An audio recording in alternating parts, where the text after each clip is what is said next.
Hi everybody, and welcome back to FANG Friday. This is Ross Healy, the Chairman of Strategic Analysis Corporation and the Senior Portfolio Manager at McNichol & Associates Asset Management. First, a happy Canada Day to everyone.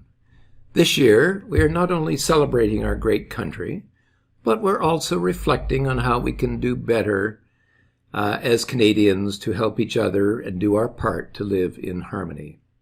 I would also like to acknowledge our neighbor to the south and wish our American friends a very happy Independence Day as well.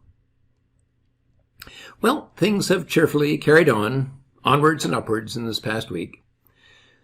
The action last week only served to further underscore our ultimate target for the Standard & Poor's 500, which is its low super growth price. I was, of course, particularly pleased to see that the overall market seems to be trying to catch up with the FANGs. And by the way, the VIX is at a post-pandemic low below 15, suggesting ongoing complacency in the market. As a reminder, I will be appearing on BNN this coming Monday, July the 5th at noon. So if you have any questions on other stocks that you would like me to answer, you can call toll-free at 1-855-326-6266. That's 1-855-326-6266. And don't forget to say hi to me if you get through. It's too late, by the way, to email in questions now. So before we take a close look at the SVA charts, as always, I do like to say thanks again to everyone who likes this video and all our subscribers. We really appreciate every single like. Okay, turning to the FANGs. Well, Alphabet just continues on its way.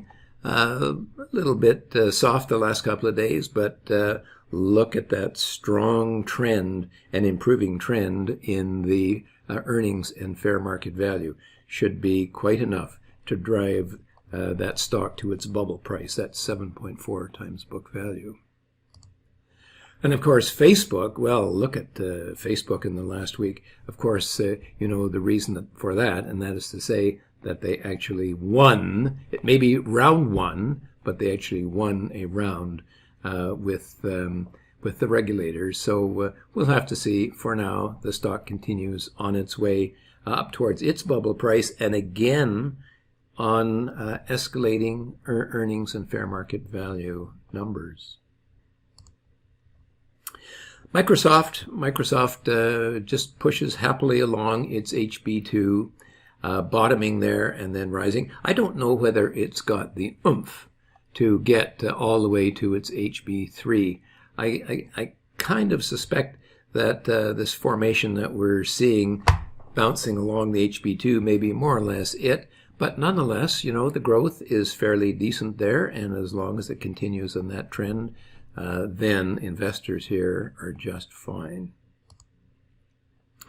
NVIDIA is kind of my bête noire, I guess. The stock broke out, did not actually break out and check back, which is what I usually expect, but it broke out and simply carried on higher and higher. And this is somewhat strange, because Micron Technology and Intel continue to look more as if they want to go down than they want to go up. So there is a real dichotomy here within the semiconductor industry. Apple, well, Apple has done a nice U-turn from its downtrend. I suspect that it can probably reach its HB5 fairly easily, but frankly, I don't expect any more than that, particularly in light of the longer-term fundamentals of this company, which suggest very slow growth for the next couple of years. Netflix too has broken out of its downtrend. I would suspect that this company can probably reach back to its HB3 price. That would be 16 times book value. I'm not expecting much more because, as you're well aware, my concerns about the fundamentals of this industry are quite deep, and I'm concerned that there's going to be a major slowdown ahead for Netflix. Finally, Amazon. And Amazon, I'm going to do something a little special today. First of all, I hope you can see the dotted line. I'm going to line that up with the peaks of Amazon going back for the past year. And of course, that is actually a perfectly parallel line. So the stock so far has shown no tendency whatsoever to kind of break out, if you like, of its year-long trend. And that, of course, goes for the bottom as well. So what we've got is a nice flat channel going back at least a year. And, I was looking at that and I was thinking, I think I've seen that before. Okay, when growth stocks correct, they correct in interesting ways. And this reminded me of one growth stock, Walmart, a few years ago. And here is Walmart back in 2000. And look what happened here. Here we can, you see, we can have this nice technical trend for 2000 to 2007 before it broke out, and on the top and on the bottom. In the meantime, what happened, of course, is that the valuation of the company in price to book terms fell from 16 times book value down all the way to 2.5. That is a very profound valuation adjustment.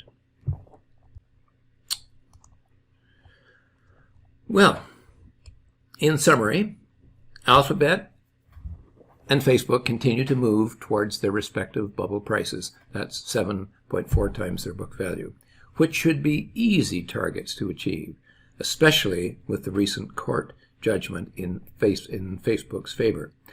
We all know that the regulators aren't finished with the FANGs, not by a long shot. But a slapdash, careless actions against these companies have been soundly rebuked. Microsoft is not exciting, but is holding in nicely above its HB2 or 12 times book value, and would look as if the stock can go higher. Maybe it can reach its HB3 extreme. That would be 16 times book value and close to its all-time high set way back in 2000 in the glory days of the dot-coms. These are all safely in what I call my phantom FANG portfolio. NVIDIA just marches on. I continue to be uncertain as to its potential due to the indifferent to poorish action of both Intel and Micron Technology, which makes me wonder if NVIDIA can actually reach its HB5 price. That's 26 times book value. That's quite a reach. Anyway, Amazon, Netflix, and Apple have all popped up from their flat to downtrending channels, in the process leading the U.S. market higher, even if they themselves have yet to reach new price or valuation highs. Valuation, of course, meaning their price-to-book breakpoint ratios. I doubt that any of them will achieve new valuation highs, although Amazon could achieve a new price high if it can break out over its technical peak right here. Finally, I did want to show you that growth stocks correct their valuation excesses in different ways. A few weeks ago, I showed you the violent path of collapse that Netflix took down to its super growth price, a path that was traced later by BlackBerry in 2000 and again in 2008 and 2009. Later, I took you through the more, what I would call, genteel stair-step pattern that Coca-Cola took as it fell from its HB5 or 26 times book value down to a low of 3.5 times book, its super growth price, following its peak in 2000. Finally, there is the waiting for Godot pattern of Walmart. a long sideways correction in a reasonable, close, albeit good trading channel.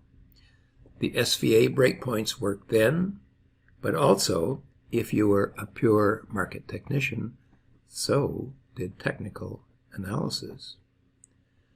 By the way, in this regard, I have to observe that SVA forms the mathematical basis for technical analysis.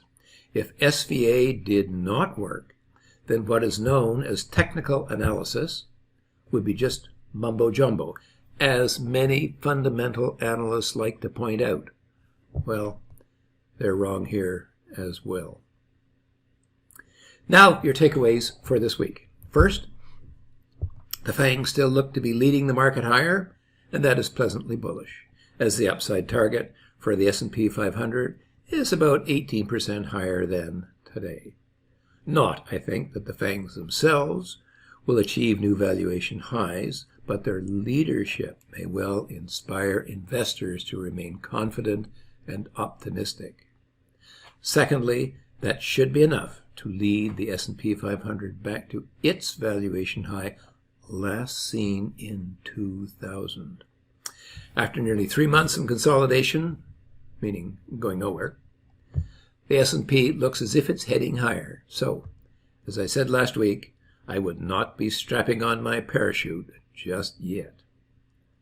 For now, this has been Ross Healy, the chairman of Strategic Analysis Corporation and a senior portfolio manager at McNichol & Associates Asset Management, reminding you that nothing, including investing, is difficult if you have the right tools. I'll see you next Monday, won't I? And then the Friday after that. Have a bullish week.